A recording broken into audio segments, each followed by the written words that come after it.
اعوذ باللہ من الشیطان الرجیم بسم اللہ الرحمن الرحیم رب اشرح لی صدری ویسر لی امری واحلل عقدۃ من لسانی یفقہوا قولی۔ جب دنیا ریزہ ریزہ ہو جائے گی، قیامت کی چھوٹی اور بڑی نشانیوں کے بارے میں علامات کبریٰ، قیامت کی بڑی نشانیاں، یاجوج اور ماجوج کا خروج، چوتھا حصہ۔ وہ دیوار میں سوراخ کیسے کریں گے؟ یہ بات پہلے گزر چکی ہے کہ یاجوج اور ماجوج دو قبیلے ہیں۔ وہ زمین میں انواع و اقسام کا فتنہ اور فساد برپا کرتے تھے، حتیٰ کہ ذوالقرنین نے ان کو روکنے کے لیے دیوار بنا دی۔ یہ دیوار ان کے اور عام لوگوں میں حائل ہو گئی۔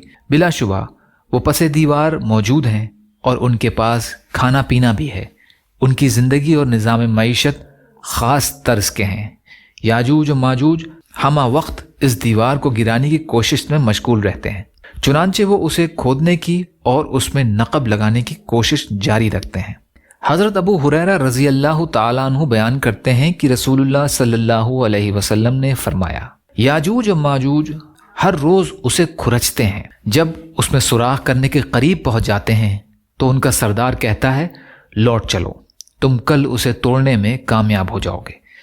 جب وہ لوٹ جاتے ہیں تو اللہ تعالیٰ اسے پہلے سے بھی زیادہ مضبوط کر دیتا ہے، مگر جب ان کی مدت پوری ہو جائے گی اور اللہ تعالیٰ انہیں لوگوں کی طرف بھیجنے کا ارادہ فرمائے گا تو اس روز ان کا سردار کہے گا، لوٹ چلو، انشاءاللہ تم کل اس میں سوراخ کر لو گے۔ ان کا سردار یہ کہتے ہوئے انشاءاللہ کے الفاظ بھی کہے گا۔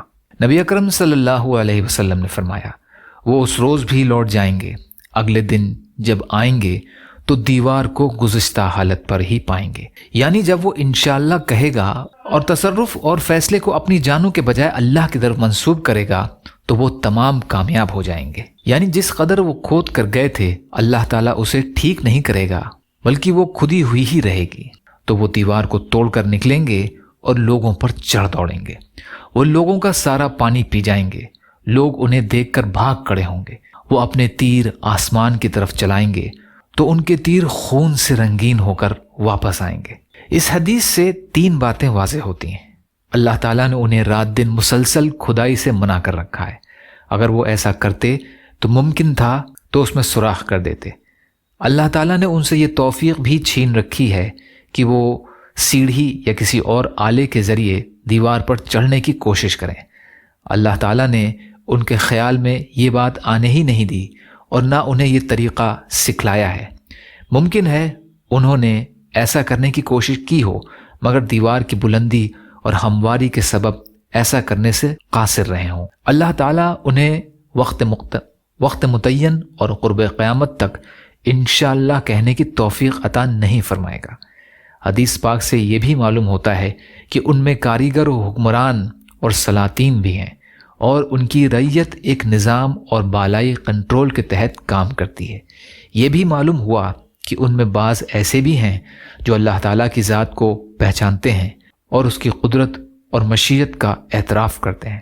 اس امر کا بھی امکان ہے کہ ان کے حکمران کی زبان پر کلمہ انشاءاللہ اس کے معنی کو جانے بغیر ہی آ جائے اور اس کی برکت سے انہیں مقصد حاصل ہو جائے۔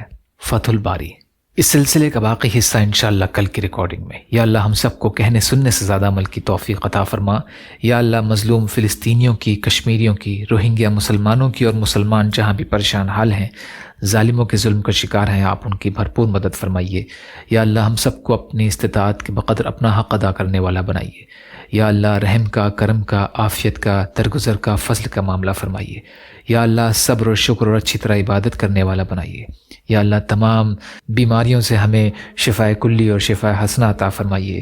یا اللہ آپ قادر مطلق ہیں، آپ کے لیے ہر چیز آسان ہے، ہمارے لیے آسانیاں پیدا فرمائیے۔ یا اللہ جو مانگا وہ بھی عطا کر دیجئے، جو بھول گئے ہیں وہ اپنے فضل کرم سے عطا فرمائیے۔ ربنا تقبل منا انک انت السمیع العلیم برحمتک یا ارحم الراحمین۔ لا الہ الا اللہ محمد رسول اللہ۔ السلام علیکم۔